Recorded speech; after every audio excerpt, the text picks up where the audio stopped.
as per the rule set. All right, thank you, Zirene. We are into game 2 for picks and bans. And let's see what phase 1 has. Darshan still getting hit on the carries as Camille comes out. Caitlyn from the side of CounterLogic Gaming this time. See how they feel coming into game 2. Obviously see that Aphromoo will have a few more champions to put in that AD carry spot. It doesn't just have to be the Caitlyn, and that is by their own hand. It's taking all of their time to figure out what they can get out of this next pick and ban phase, and Shen is there for, or second ban, I should say. Yeah, and I don't assume CounterLogic Gaming will ban the Lulu. They'll probably pick it for themselves first if they can. The Rumble ban away from Immortals, kind of lining up with what they were looking to not have picked last time. I think Rengar, Lulu, Graves, all still very first pickable right now. Very dangerous champions. The fact that the Caitlyn is on the table and the Rengar ban comes through means that CounterLogic Gaming. Great. Okay, so yeah, I think you first pick Lulu here. You go no-brainer. That Lulu. Or if, oh my God, all right. Wowzer. Maybe. Preference. Maybe. It's just Xmithie takes it. that Joey may not be very adept on that champion. It's a question because that's definitely going to give it over to Immortals. Still makes the lane not as volatile, but you're still going to get poked by Help Picks and Glitter Lance. Doesn't hurt as much as a Karma Q. Yeah, but it means you get Karma yourself, and I assume that they're saying we were thinking that the difference in the top lane or top tier in jungle with Rengar Graves off the table is Gragas might be next for both of these junglers in terms of how much you help your team and tankiness. But yeah, it just goes back to what he had last time. And so really, CLG not getting anything out of this draft that they didn't have last time, whereas Immortals are going to pick up the Lulu for their troubles. You can see all smiles for the team that's already locked in playoffs. Yeah, it's a good point. Hardly any pressure here for these guys as they had to make some changes this week. Karma does get that lock in. It might just steal the bot lane that Immortals had last time to keep it nice and safe, but it's going to actually be the Ashe lock in. This was banned by CounterLogic Gaming last game. Yep. Banned in their second round after they had picked up the Caitlyn for themselves. But the Caitlyn ban came through on their own side because they wanted to first pick the Gragas. And that's the Nautilus locked in very quickly for Immortals. Another top lane Nautilus picked here in their second round. Making sure that Flame is on one of those tanks when Rumble is banned away, when Camille is banned away. And the Fiora ban as well from Immortals. So throw that out, even though I have a feeling that Darshan didn't really want to play that again. Yeah. Kind of sucks when that happens, but the teams should be aware.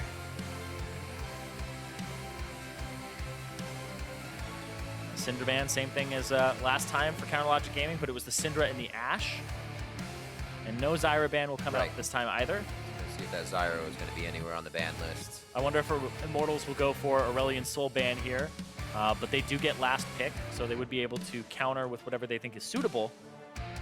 This would be a pretty awesome composition for CLG. Do get an Aurelion Sol in. Having anything global along with another global, pretty strong. Yeah, I feel like you just don't risk it against CounterLogic Gaming. Globals in general. Yeah, you don't get a lot of chances to play against Aurelion Sols or ones that are even as good as Huhi's. Yeah. I mean, his name is pretty much becoming synonymous with Aurelion Sol. I saw a thread that was like, hey, it's Aurelion Sol's birthday the other day. And people were like, happy birthday, Huhi. No, it's not how it works. It's like Kleenex. Yeah, that's a tissue. It's like yeah. Aurelion Sol, that's a Huhi. So we have Ezreal getting locked out from the side of Immortals. What will it be?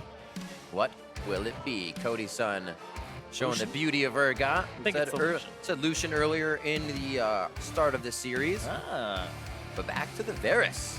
Varus plus Lulu normally wouldn't have been a really good combo, but now you have a decent amount of wave clear with the Varus, with the Q, but you're not going for those lethality builds as often anymore. The higher win rate builds are those crit builds, the auto attack based builds, when Lulu will give you more bonus attack speed with her W, with her Whimsy, giving you a little bit more oomph there. And Fizz, blind pick for Huhi.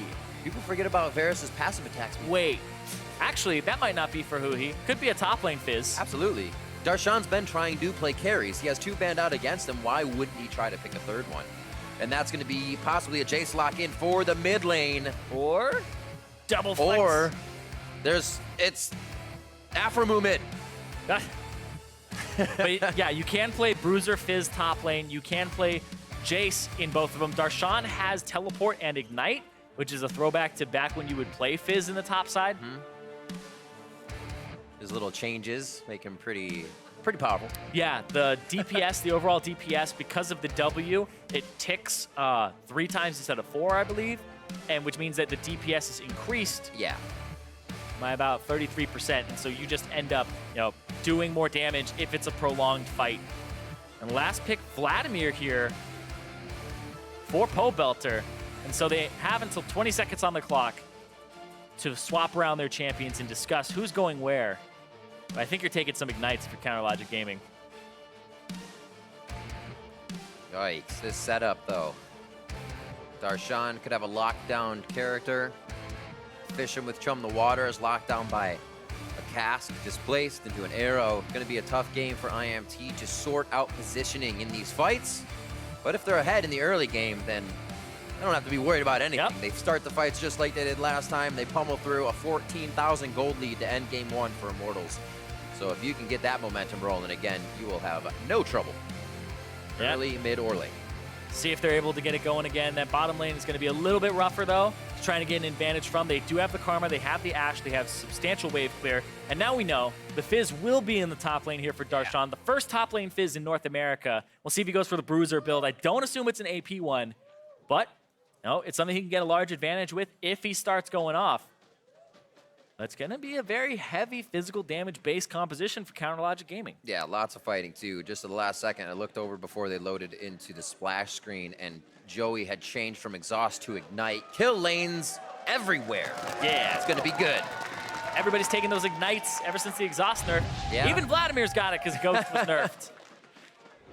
Got to be careful with that. Don't burn yourself. We're getting into game 2 here. It is Counterlogic Gaming versus Immortals. CLG looking to stay in this series.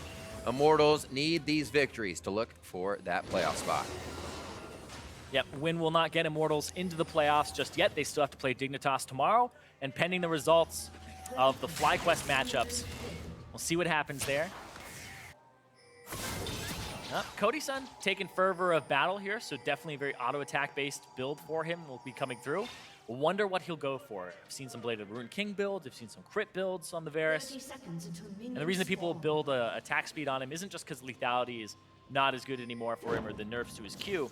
It's also that his passive got buffed a few months ago now when he got slightly changed to give him bonus attack speed based off of his bonus attack speed he already has. So it will compound on itself. Feel like attack speed? It has a bonus attack speed. Attack speed. Exactly. It's a bonus attack speed ratio on something that gives him that bonus attack speed. So building it gives you more. It was to encourage him to be more of an auto attacker, less of the Legolas build. And so now he's fitting more into that design area here.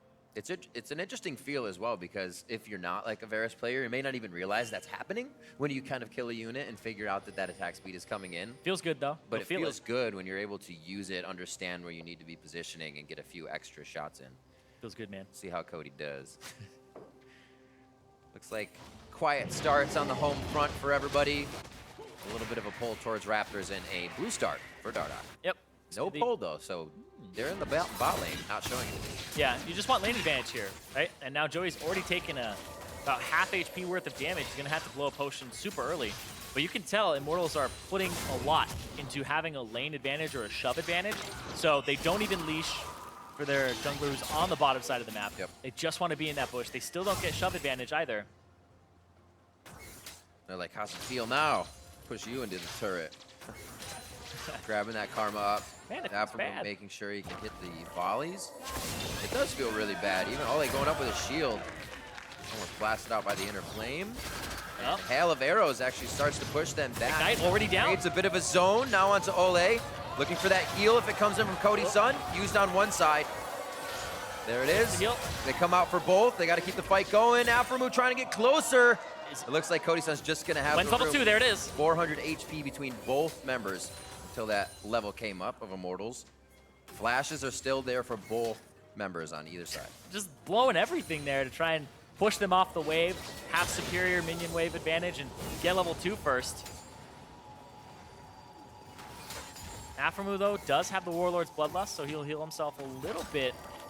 It's actually very minor the first few levels. Darshan, let's talk about this as well, because this is a lane where he's got that Corrupting Potion. Hasn't used any charges of it. There it is. There we go. First one comes through.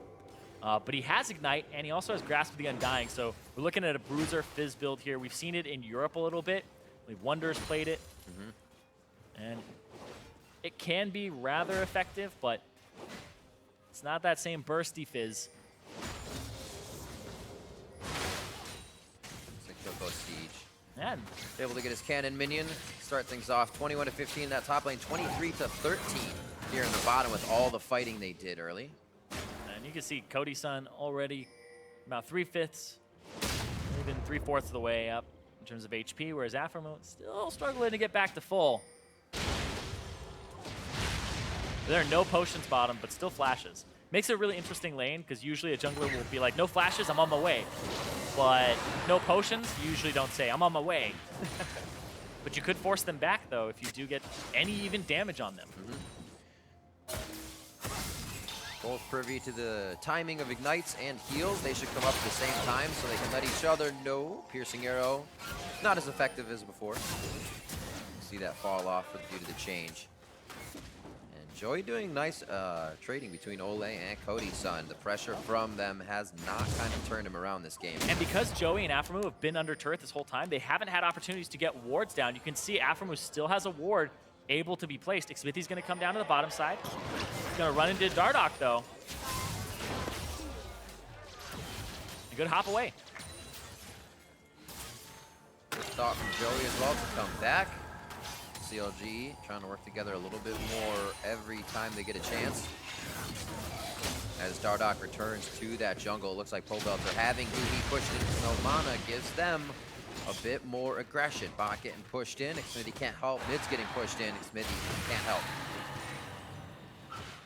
Yeah, everybody kind of taking their own CS hits. The top lane's the only one that really is kind of even here. Whereas mid lane, Pobelter has a pretty big advantage for himself. The tier back comes through. And look at this. Flash forward. Try and get the slow. Dardoch.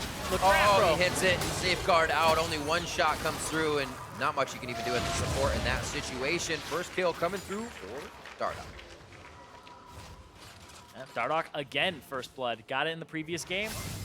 When it goes the other side of the map, and this has been a fighting lane back and forth. And you see Aphromoo, looks like he might be going for Blade of the Ruined King, Runan's build for Ashe. We've been seeing this a little bit more. Blade of the Ruined King, Runan's Hurricane, and a Black Cleaver to top it all off. All right, let's go high level right now. Joey could have flashed in front of that Q. Unlucky, man. Oh, no. Glitter! Taken down, and in this instance, both wards are up for Aphromoo and Joey. Yeah. And they had just seen Dardoch bot. They had pushed up past Tribrush and still didn't get that vision down yet. Yeah, it just looked like a desync there too, Yeah. where Aphromoo wasn't quite back to lane after dying. Xmithie up on the top side. They're trying to stay in front of the anchor, so he's forced to flash. Pops himself. Ooh, almost gets the anchor toss, but a playful booster from Darshan. And they are just on the top side of that Sonic Wave. Pushing the mid lane from Huhi. That was even a roam from Pobelter. We'll see this one fully. Yeah, that's a one-on-one there. Joey had to use his Ignite previously to try and get a counter kill. But he goes down there to Olleh, and that's a kill for the bloodthirsty support. A solid giggle should do the trick, right? Another head towards top lane, hoping Darshan might use Chum the Waters as he just comes up around 6. Still down though. Maybe just here to see what Xmithie might be trying to put down for a counter gank. Immortals getting a bit more confident with their roaming up towards the river here. You can see Cody Sun is actually alone in the bot lane right now. Olleh is just on party duty with everyone else. Yeah, he's got mobility boots super early in the game instead of a sight zone, so he gets to roam around and run around at hyperspeed looking for ganks, looking for any opportunity where somebody wouldn't expect him to be there. It's kind of the thing you notice when you're playing in high solo queue, even in like Diamond 1, the difference between a Diamond 1 support and the support that is in Challenger or Masters is the one that roams around and just the top laner goes, why is he here? How is he here? After every back, he'll try something and like gank mid lane from the top side of the river and you're just like, why is he there? it's that big early game snowball. Like I've sometimes had Aphromoo in my games randomly, like, what is he doing here? And he'll just play Morgana, roam to bottom lane, and then roam to top lane through the lane and throw a bind. It's like, what is he doing here? By the way, 5-minute top support gank. Oh yeah, it's frustrating, it'll tilt ya. Flame finding another gank, getting out quite easily. That's the second time he's found himself under pressure and just been able to kind of walk out. His sums being down as well means nicely diffusing what CLG is trying to put on the Rift right now. Whoa. That is one dangerous ward clear. They decide to actually not go on it. A nice push in from Cody Sun and Olleh here, and CLG has to respect it. They have to run because Pobelter. Oh, chain of corruption. Joey tries to stay just out of range, but in range to help. There's almost no saving Aphromoo or himself from these ganks. IMT is just putting too many members down there. Yeah, the flash chain of corruption there from Cody Sun. This will be the bottom turret being the first turret that goes down again here. Immortals, first blood to Dardoch, first turret, bottom side again. Moving very quickly on their advantages to not give CLG a time to react. Huhi to start off and engage here. Pobelter should be able to get out in some form. He would have been either a pool to the rest of his team or just healing himself back up. Mid lane push from Huhi here isn't really getting him the lead, but could get damage on that turret for a later opening of the map. Yeah, it's actually interesting how the builds are going as well for everybody. Cody Sun and Aphromoo are investing in a Blade of the Ruined King first. That item is just so powerful. It's kind of like the old Bloodthirster where people really wanted lifesteal and they would build Bloodthirster first. This gives you access to a decent amount of lifesteal very early in the game. The attack speed is kind of a multiplicative stat. You'll wait until you have other things that go on top of that. Which is why like the original Blade of the Ruined King maybe wasn't as desirable. But also Executioner's Calling in the mid lane very early for Huhi. Yeah. So his build is going to take a while before it gets a lot of damage. But he's building to kind of counter the lifesteal that you'll have from the Varus, but also just the lifesteal that you'll have just from being against Vladimir. So specifically for lane, an incredibly early Executioner's Calling. I would actually say probably one of the earliest, if not the earliest, we've seen this split. Mark it down. We'll write it in.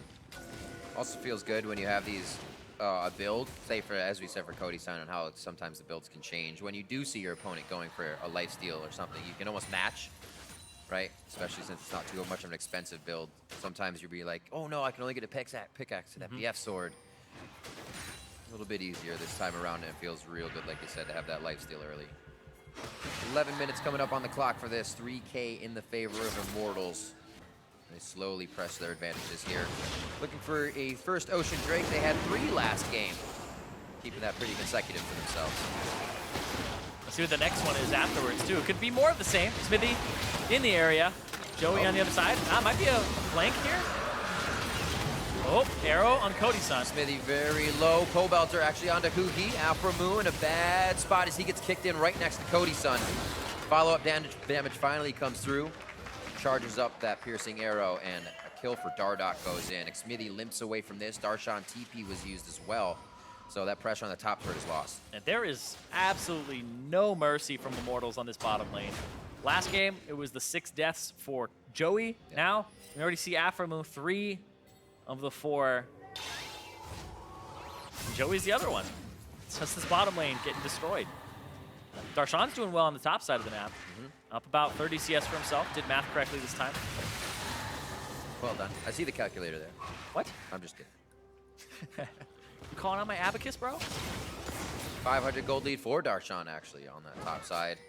And you can see the rest of the leads in here. Dardoch getting himself pretty buffed up here in the early game. Team's behind him on these picks. He feels good if he can get in, kind of make a few of those star power plays that builds his confidence in the game, and he plays that much better. It's kind of like he charges up throughout the entire game. He's heating up. He's a better Dardoch. Yeah, he's heating up. He's on fire. Yeah. Dardoch, though, getting those first bloods definitely sets him off on the right foot. He gets snowball. 2 kills at the moment for himself. Blade of the Ruined King complete for Cody Sun, who has one of those other kills. But then the solo kill was that Olleh kill. Hold on, trying to change it up here. Ashe arrow from the bush, almost. Hold on, wait, that's... I didn't say Ashe arrow. I meant the carrot. Gets the carrot. Kind of looked like a pizza for a second. But he gets him with the carrot. That's good, though. You need to eat your vegetables. Cody Sun did use heal to get out of that one. CLG finally starts to put a mark on the board here. That's actually the first kill. But where'd it go? Darshan, the one they've been trying to get on these carries. See if they can keep the pressure. Wards are there somewhat. IMT's moving in with power here, so they could be able to push CLG off. Yep. Darshan has a Sheen, so this turret will take a decent amount of damage here. Flame will push out the bottom side of the map. No teleport available, so this is Dardoch just trying to buy time as Pobelter tries to get in position, and they wait, hold on, right in a bad position. This little dance out, Pobelter has been trying to get through this red buff area for the past 15 seconds. Saw Huhi, tried to go right, and then got pinched by Aphro. The warning has paid off for CLG, and they get another one. Man, I thought we didn't have a crowd in here for a while. Everyone was so silent when Immortals was winning these games. Now, with that, a kill back. Dardoch silencing Joey on that one. Slows him down with the barrel, making sure he has Xmithie on the cask, belly flop back. Able to stop any more auto attacks to come through. Here comes Olleh. Oh, the monstrous support. Whimsy was used, so he doesn't have that speed up just yet. Boots also are gone. gets slowed. Yeah, boots are not. He is done for the chase. Blade of the Rune King finished up for Cody Sun. Saw that being used for him, as he's still getting pieced together for Aphromoo. But the kills and assists are starting to trickle in for CLG. Yeah, the kill onto Huhi there, keeping himself one in that. Picking it up on Pobelter. Black Cleaver looks like it'll be what's in store for him as the first item here off that phase. And I like that because I was talking about it on Champion Select. This is pretty much an all physical damage composition. It's not like having an Elise jungle where you can go the Meteos route and have so much AP and build some penetration. This is just Runic Echoes for the Gragas, and then he'll build tank. He'll do some percent HP with his W, but Drunken Rage is not enough to really be a huge amount there. Ah, they're looking for a nice little sneaky carrot. We'll see. Will the waters be chummed? They will not. Yeah, get him under turret and then maybe go for it then. And it gives time though. They do have no vision on Dardoch, so things may be tempered for just a moment. Top lane has Olleh and Joey just kind of dancing about the two-step in the river here. Ward control seems to be Joey's way back into lane. Aphromoo is farming it out under the turret. So not too much pressure actually created in that situation. Just a whole bunch of stopping the roams and making sure top lane is safe to farm. Minute and a half onto Mountain Drake. This focus might change for the teams here from that top lane. And the game is kind of slowed down a little bit here, which is exactly what Counterlogic Gaming want, so they can scale up a bit, that they can get a little bit out of this hole, because Immortals are really just, they punish the bottom lane heavily. They got about a 40 CS advantage for themselves. With their top lane, Darshan is kind of hanging on there.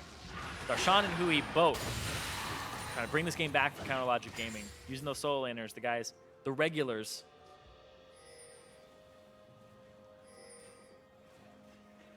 Is Dardoch looking for something top side? He's going to be patient about it. Cody Sun still has a way to walk. And they see Olleh right now, so that may actually be distracting CLG off of the play that's going to happen in the lane. That would have been a dead Aphromoo as they were focusing on Olleh. Chain of Corruption goes back, no follow-up now, but TPs. A lot of ultimates being used left and right. That's Flame to come in. Both cancel. Yep. Darshan stays as he comes out of base. No, but here comes Vladimir. Pobelter actually has inside track to flank underneath the turret. They have to get rid of this minion wave, and that's why they're not even going to give it to AShe. They're just going to try to clear it out and now force them to go for a dive. Even with the AShe and the Karma, Immortals able to push through that wave, that turret. Now they get the kill onto Xmithie, all the way onto Aphromoo. Dardoch heard it in his head, do it. And he took it in. They are out clean on that one. Maybe a little hurt, but nothing they can't brush off. 28K to 24. Now they're taking down the top turret. Mid is the only one left for CLG's outer ring. Yeah, based on the position there, Counterlogic Gaming overstayed. The minimap clearly showed that Pobelter was going to get there first. Huhi didn't see him, and they had to take this into account. Great ultimate there from Pobelter, just increases the damage, and Aphromoo pretty much gets hit by 2 to 3 abilities there from 75% HP, and it's just gone. Whereas Counterlogic Gaming, now they're going to try to pick up this Drake Constellation prize here.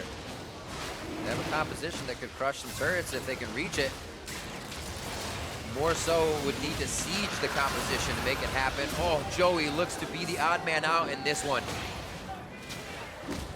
Mountain Drake did go over to CLG as we saw. He had to flash out of the pit there. And now Xmithie having to, oh, wow. He gets the Sonic Wave to Resonating Strike, Blast Cone over. Dardoch can still connect this. The team is there. It might just be Flame the first tank. They're waiting for him to come in, and they're gonna wait. Olleh takes the first run. They say, who wants it next? Dardoch, if he gets it, he goes down. He gets ping-ponged right back in. 1 for 1, but Xmithie went down before, so an overall 2. The way that the Jayce Q, or the Jayce E works is that it takes your position when it goes off. So even if you flash and he's already buffered the ability or it starts casting, if you flash the other side of him, he's not gonna knock you to the other side of him. He's gonna knock you back to where you were. So it goes off of that direction, the direction Jayce cast the spell in when it was first there. It was interesting. Olleh pulled off the turret as soon as the tanks got under, and you're like, wait a minute. So see, everybody had to flash out or get out down the bot, and the kills come through. Yeah, Fizz does not latch onto people anymore. That was one of the changes. This right here, though, was so good from Dardoch. Doesn't go for the kick immediately, goes for the Q. Kick as the explosive cast comes out, knocks him back, and then he takes it right in the face. Stinky feet. That's how you die. Back to the stinky feet? Back to the mid lane. Darshan taking Krugs. His lane is pushed in the bot lane, so he is waiting patiently for Flame to bring that back in. Yep. Everything's kind of fundamentals right now, and those are in favor of Immortals. The wards are pushed up.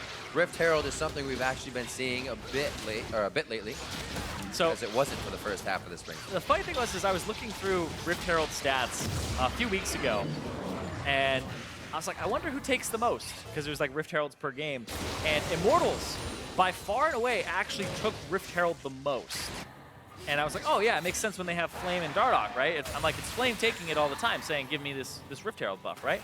This game, in this series, is just Dardoch like, yo, popping off on Lee Sin, 6-1-3 is mine. Pre-20 minutes, when you get fed, you have the opportunity to do it. Yep. And that's exactly what he's doing here. The guy only missed out on 1 kill, and it was that solo kill by Olleh on the bottom side of the map. Him and Olleh have been pairing up and doing a great job. You can see their kill participation compared to everybody else. It's kind of a solo mission for Dardoch, and he's getting some support. Speaking of solo mission. He feels strong. You can see the confidence in it, though. The walk back, the toying, kiting back. Won't be able to secure a red buff, but Immortals can kind of wrangle the CLG composition with one of their members. Kind of get him to walk to the beat of their own drum here. 5,000 gold in the lead. And just a little bit of pressure into the side of CLG's jungle is thwarted off. As Baron is now up, probably get some wards to the top side of the map here, but still mid and bot lane to be dropped on the side of Immortals. So gold for CLG is sitting right there. Yeah, still 5,000 down though at 21 minutes. Immortals are just doing such a great job with these early game advantages off the back of Dardoch. Yeah, you don't have the vision control to really check on that top side, so you can see Counter Logic Gaming still playing it safe. Grouping as a whole. And playing off of that. They have teleport, both teams do. But Darshan, 2 levels up, level 14. He's kind of the advantage that CLG need to find a way to leverage here. He's going for Blade of the Ruined King second, so this is like that full on-attack, on-hit build from the Fizz here. He'll probably go with these 2 items, and then he'll start building towards, I assume, something like a Spectre's Cowl. Maybe a GA. And get some resistances behind him. He's got a tough task. The backline will not be an easy thing for him to get to. I think he wants to split push a lot, too. So looking for some extra turret damage. He just needs to be able to beat Flame. Once he hits that point, it's kind of the critical mass for split pushers is, are you stronger than anybody else on the map, especially the person that was your lane opponent? A tank, not that easy to be incredibly strong versus them because they can play safe and play passive. But it also separates them from their team where they want that frontliner, they want that tank there. I actually think it hurts CLG a little bit more because they have that super fed member. Oh, he tried to do it. He tried to get in range. Xmithie comes over, focus on Pobelter flashes, gets the Tides of Blood in. He pulls quickly, a solo 1v1. Aphromoo says draw, Cody Sun does. And Aphromoo has to flash away on that one, even with the CC ults used. Now back to the top lane. It might just be feeding time, but it hardly even touches Dardoch. He eats the fish. They're going to go for Baron here. Immortals, they want to close this out. They want to get that large advantage for themselves. Already 6,000 up. They let Joey go. It's going to be the Baron for the price. Oh, wait. Yeah, maybe a contest. Joey's looking for something. Olleh has them on the back. A little too early without vision. A nice try, though. Whew. Joey backs out. Another smite. Not quite on point there, but just trying to blow it up. Goes over to Olleh. 19 health was the last number that we saw there. Gotta strive to get the redemption, Baron. Yeah, I mean, he was trying for it. Interrupted his recall. Joey tried to go for it there. Didn't throw like a Mantra Q in, because I think he does that and he realizes that he's dead then, because they all go, wait, he's still behind the Baron pit. We'll see this one more time. Yeah. Also, it was a miss, Shane. Yeah, but right now, Cody Sun just has items up over him. Yeah. Has a full Phantom Dancer. And Darshan tries to kind of get this back. Says, hit the guy that can deny me movement. Yeah. It's the wild growth, everything. So Wincy. The thing is Immortals has time to use that, like wild growth on a solo player, because the fight they get next time may not need it. Kind of use these skills all willy-nilly. Pobelter. He lives. Proto Belt. Nicely used there to get himself into a good situation to use Zanya's. You see Joey going down as he gets caught out. A quick close in by Immortals just kind of swamps CLG in the bot lane. They're going to be able to take down this next turret. Yeah, just pushing straight through. They have the minion wave. Darshan on the top side of the map. Gonna have to just push in. He doesn't have teleport. They're just gonna give up a lot of their base here. Counterlogic Gaming kind of rolling over. Xmithie doing his damnedest to save Aphromoo, but he can't give any more crowd control other than the two. 8-1 and 4 for Dardoch.